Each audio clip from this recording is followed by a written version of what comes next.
लाग हर्याव लाग बगाव, जी रया जाग रया, यो दिन यो मास भेट न रया। हिमालन में हिउँ छन् जानेक, समुन्दर में पानी छन् जानेक। पाती जास पुंगोरिया, डूब जास हंगोरिया। आकाश जतुक उच्च है जया, पृथ्वी जास चकाव है जया। श्यावय जस बुद्धि आ जव, शेरक जस तराण आ जव। जी रया जाग रया, यो दिन यो मास भेट न रया। इन आशीष वचनों के साथ हरेला अपने बच्चों और परिवारजनों को पूजा जाता है। हरेला हरियाली को प्रदर्शित करता है और इन आशीष वचनों के साथ प्रकृति की हरियाली को याद करते हुए अपने प्रियजनों को यह आशीष दिया जाता है कि जिस तरह सावन मास में खेत और खलिहान प्रकृति चारों तरफ हरी भरी हो रही है, उसी तरह आपके जीवन में भी हमेशा सुख, समृद्धि और खुशहाली आए। हरेला हम आपको पूजते रहें और हिमालय में जब तक हिमशिखर रहें, समुद्र में जब तक पानी रहे, आकाश की अनंत ऊंचाई और पृथ्वी की विशालता की तरह आपका जीवन भी उसी तरह सुखमय होवे। साथ ही लोमड़ी की सी आपकी बुद्धि हो, शेर की सी ताकत के साथ आप फलीभूत हों। हरेला के पूजन से पहले रात्रि हरेला की गुड़ाई की जाती है। घर के पवित्र पूजा गृह में रखे हुए निगाल की दोनों टोकरियों में सर्वप्रथम पहली अर्थात इष्ट देवों की टोकरी की गुड़ाई की जाती है।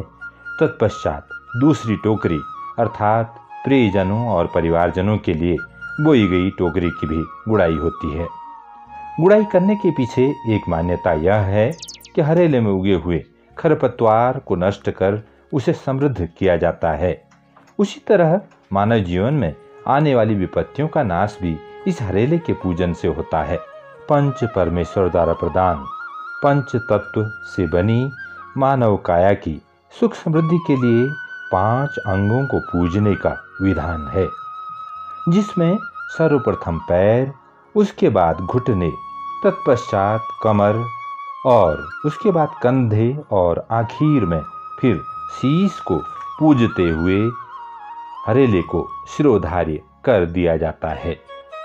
जिस तरह पंचफल व पंच मिठाई को हिंदू धर्म में शुभ माना गया है, ठीक उसी तरह शरीर के इन 5 अंगों को पूजन के बाद हरेला शीश पर धारण किया जाता है। शीश पर धारण करने के बाद पुरुष इसे अपने दोनों कानों के ऊपर लगा लेते हैं, जबकि महिलाएं इसे शीश लटों पर धारण कर लेती हैं और पूरे दिन हरेला उन्हें सुशोभित करता रहता है। हरेला शिरोधारी करने के पहले दिन अर्थात संध्या ढलने के समय हरेला गुड़ाई का शुभ मुहूर्त माना जाता है, अर्थात जब 2 प्रहर का 1 प्रहर बने, सूर्य अस्त हो और संध्या ढलने को हो और गोधूली की सी प्रतीति हो, ठीक उस समय हरेला गुड़ाई का लग्न शुभ व फलदायी होता है। हरेला गुड़ाई के साथ ही इष्ट देव व परिवारजनों की दोनों टोकरियों में सेब, संतरा, केला, अमरूद और दाड़िम अर्पित किया जाता है। कहा जाता है कि हरेले की गुड़ाई के लिए दाड़िम की छोटी खुरपीनुमा लकड़ी से गुड़ाई शुभ होती है और दाड़िम की उस हरी टहनी के कंटक परिवारजनों के कष्टों को हर लेती हैं। इसीलिए दाड़िम अथवा अनार की छोटी सी लकड़ी के कंटक युक्त लकड़ी से हरेला की गुड़ाई की जाती है। 7 परतों में बुआई के बाद हरेला तीसरे दिन अंकुरित होने लगता है और चौथे, 5वें, 6ठे, 7वें और 8वें दिन सांझ के समय उसमें जल सिंचित किया जाता है और अलग अलग जगहों की परंपरा के अनुसार 9वें, 10वें और 11वें दिन हरेला को काटकर इष्ट देव को अर्पित करने के बाद शिरोधार्य किया जाता है।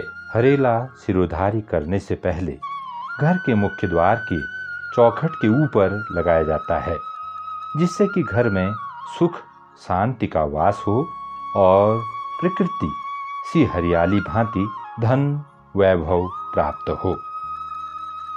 सावन मास शिव शंकर को अति प्रिय है। कहा जाता है कि सावन भादों के महीनों में भांग व धतूरा प्रकृति में स्वयं भी उगाता है और यही भांग और धतूरा पान करना शिव को अति प्रिय है। इसीलिए धरती के हरा भरा होने के इन 2 मासों को शिव की भक्ति के लिए भी शुभ माना गया है। हरेला भी खुशहाली का प्रतीक है। इसीलिए शिव शंकर की स्तुति व प्रकृति के प्रति मानव जाति के प्रेम को प्रदर्शित करने का यह त्योहार समूचे कुमायूं व उत्तराखंड में हर्षोल्लास के साथ मनाया जाता है।